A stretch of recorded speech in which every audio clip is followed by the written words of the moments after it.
My first government hospital experience in Thailand was when Noak's father and my father-in-law Khunsutin was hospitalized with serious health conditions. When I'd last seen him in April-May 2022, even at 92 years of age, he had been strong, healthy and active. But in early January 2023, he became seriously ill and we rushed to be by his side. Reaching Chiangkham early in the morning, we went straight to the hospital. The hospital had many buildings and the one we entered into had 5 stories with separate free wards for men and women. There were private rooms available for paying patients, but they wouldn't allow one for Khunsutin because these rooms were far from the nurses' station.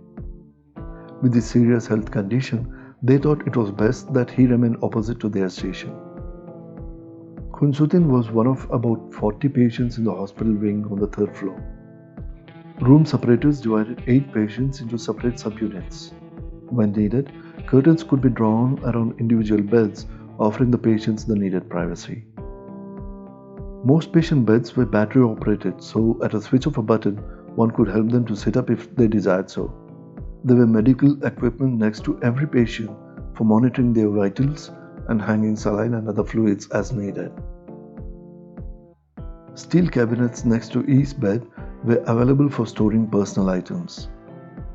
The nurses' station was centrally located in the wing and was manned 24/7. They manned patients as per their scheduled work, especially to provide prescribed medicines, but one could also easily go and get them if needed. Doctors visited to check on their patients every morning. Every patient was provided with 3 dietitian recommended meals a day.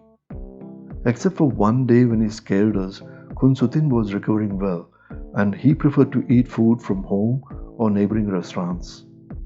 I tried my best not to waste food, so I ended up eating his food twice a day. Rice porridge, meat, fruits and vegetables. Less spicy, sure, but definitely good food. The hospital allowed one caretaker to stay with every patient, but they would have to sleep on the floor next to the bed during the nights. There was no bar on having visitors though. There was a narrow corridor on the other side of the patient area where visitors and even caregivers could sit and relax when needed. For me, there were 2 things very striking about this whole experience. First, everything was so clean. Each subunit was well ventilated with plenty of air and light. The corridors and floors were always clean.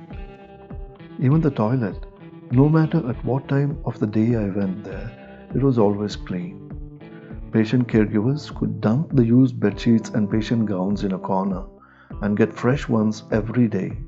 The second interesting thing was, Noak's family didn't have to pay even 1 baht for anything.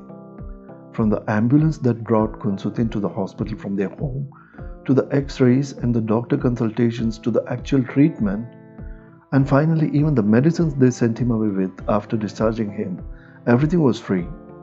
I'm sure this hospital system isn't perfect and there are plenty of things lacking or wrong.